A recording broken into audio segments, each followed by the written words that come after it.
In March of 2021, the Chicago Bulls made the first of a handful of moves to add talent to their roster to really make a push for the playoffs and try and be a good basketball team for the first time in a couple years. They brought in Nikola Vucevic in exchange for Wendell Carter Jr. and 2 future first-round picks, 1 in 21, 1 in 23, and it has been an absolute disaster of a trade for Chicago. Really quickly though, I want to thank the sponsor of today's video, Squarespace. The whole idea is to provide you all the tools you need to create a website in whatever way you want to. If you want to have a store to be able to sell either physical or digital products online, they can help you do that. If you want to have a blog and talk about whatever you're passionate about online and try and build a community around that, that's an option as well. There's tons of different avenues you can go in on Squarespace. And the flexibility of that is fantastic, but what's even better is the analytics that they will provide you as well. Once you get some traffic, once you start seeing where people are coming from, the sources that they're coming from, these are the numbers that you need in order to identify a plan on how to continue to grow your platform and your website online. And again, Squarespace does a fantastic job of providing you those analytics. So if this is something that you want to try out, you've got 2 different options. One, you can go to squarespace.com for a free trial. And then after that, if you want to lock in a domain or a website on your first purchase,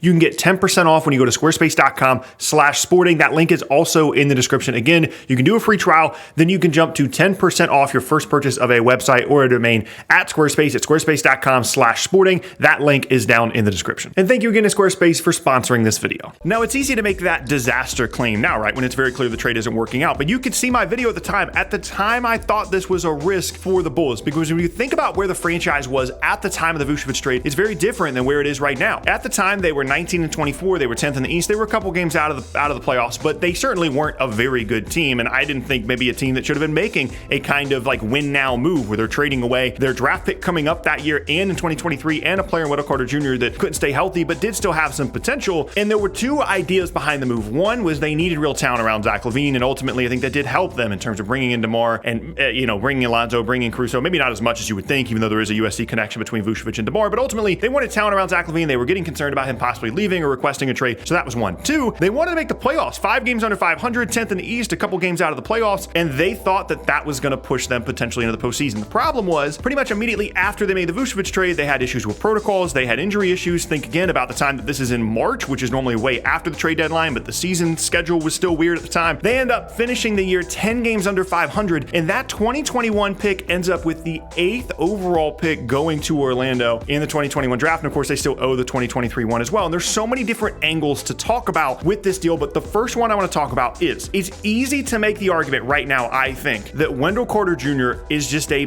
better basketball player than Nikola Vucevic, and certainly within the context of this current Chicago Bulls roster. Now, I understand that Vucevic is a former All-Star. He's a very good player. I'm not trying to disrespect him in any way. Nikola Vucevic has done some really good things for Orlando, and there's a reason he got paid the contract that he did. But I could make a really nerdy, like on-off per 100 numbers case comparing Wendell Carter Jr. to Nikola Vucevic, and I don't think it's like super clear who's the better player. However, if you look at the context of this Bulls roster, what do they need? They don't need a slow big man that can like space the floor a little bit, but isn't like a top tier offensive option at the 5 spot and isn't a very good defender. They don't need that. You know what they need? They need a guy with some flexibility defensively that can move, that can run up and down the floor, that can defend the rim, that can defend pick and rolls, that can space a little bit, and is just a younger player, right? Guess who that guy is? It's Wendell Carter Jr. Like if you just reverse this trade right now, you gave Chicago the opportunity to just take it back and you keep your own picks and you keep Wendell Carter Jr. rather than bringing in Nikola Vucevic, they would do it 100 out of 100 times. They just would. And it doesn't even honestly matter to that decision what the picks in 2021 and 2023 ended up being, which we'll talk about later, but it's just the fit of Wendell Carter Jr. in comparison to Nikola Vucevic on this roster. Now, there's a couple counterpoints to that. One, Carter Jr. just could not stay healthy in a Chicago Bulls uniform. It's one of the reasons they moved him. He struggled to stay on the floor. That's absolutely a factor. And if he was as good in Chicago as he has been for Orlando, certainly last year at least, I don't think would have made this deal. They certainly wouldn't have traded 2 future firsts in addition to Wendell Carter Jr. in order to bring in Nikola Vucevic. Injuries were a problem. And the other part of this is, yeah, there's an argument to be made that having Nikola Vucevic there allowed Chicago to bring in DeMar DeRozan, bring in Lonzo Ball, bring in Caruso. There's a USC connection between DeRozan and Vucevic. However, I'm going to push back on that second one a little bit. If you're the Chicago Bulls and bringing in Nikola Vucevic is what makes you a free agency destination, something has gone drastically and dramatically wrong. So I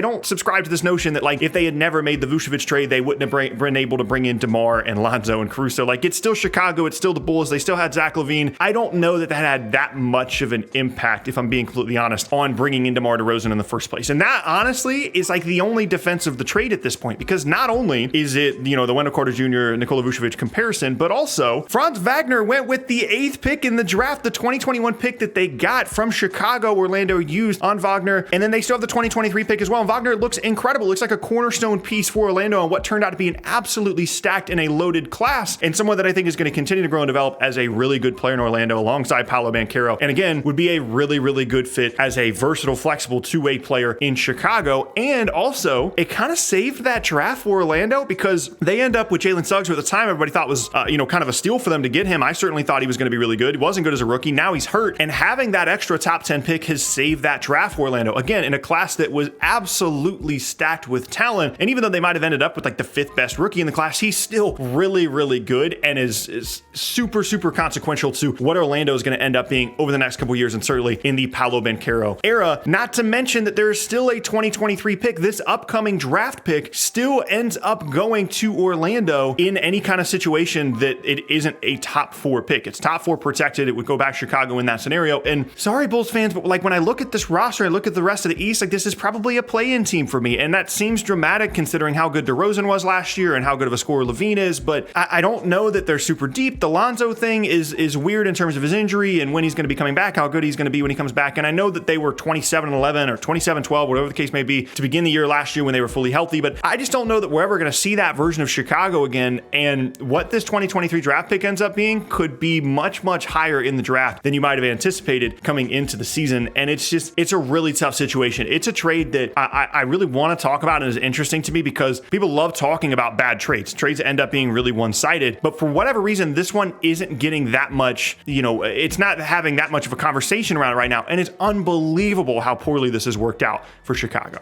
And I'm gonna be honest, like this one single trade might kind of like doom this era of Bulls basketball. And I understand that it was no accident they went 27-11 or 27-12, whatever the case may be. And Vucevic was on that roster, and like they could very easily be good this year. And I get that. But when you think about, DeRozan getting older, the lack of depth on the roster, what they gave up in the Vucevic trade, the future picks they also still owe to some other teams as well. Like they went through this whole phase of tanking, and they had like Zach LaVine scoring 25 a night every single night, and they kept, having all these draft picks that were in the top 10 but weren't top 5. Patrick Williams is on the roster, Kobe White, all these other guys, and they tanked, and then they were like, you know what, we need to make a move. We're 5 games under 500. We need to make a move to try and bring some legitimacy to the Chicago Bulls franchise. And that one decision is kind of like not doomed everything, but it's certainly a step back for them in terms of having future assets and in terms of bringing in a guy that just I don't think really matters that much to how successful they are, if I'm being honest. Like they don't need scoring. They don't need a guy in Nikola Vucevic that's going to demand post touches and is going to, like, I know that he can space the floor and that's helpful and that's fine, but like Wendell Carter Jr. can space the floor a little bit too and like is just a better defender than Vucevic. Like every offensive possession that they funnel towards Nikola Vucevic is a negative for the team overall if DeMar DeRozan or Zach LaVine are on the floor. They're just better offensive players. They're better offensive options. And it's kind of like the Russ thing in LA where like there's a third option that like kind of fits. Like his off-ball spacing isn't as good as you would think it would be. And like he's a better spacer than Russ certainly. And so that helps in terms of playing alongside other stars. But unless he's out there by himself, which sometimes he is, there's no real reason to like force feed him post touches or individual isolation possessions. Like he's a pick and roll guy out there. If DeRozan and LaVine are out there, and there's just a lot cheaper bigs that you can get that can do that. And again, Wendell Carter Jr. is probably better in that role anyway, certainly as a two-way player. And it's a really, really tough one to look back on. It was a trade that at the time felt a little bit too risky, but it felt like a decent amount of risk for a team that had been as bad as Chicago had been for those years they'd been there. And they were kind of approaching 500. And then things just completely were a disaster since. Then they were really good again. And then things were a disaster again, injury-wise.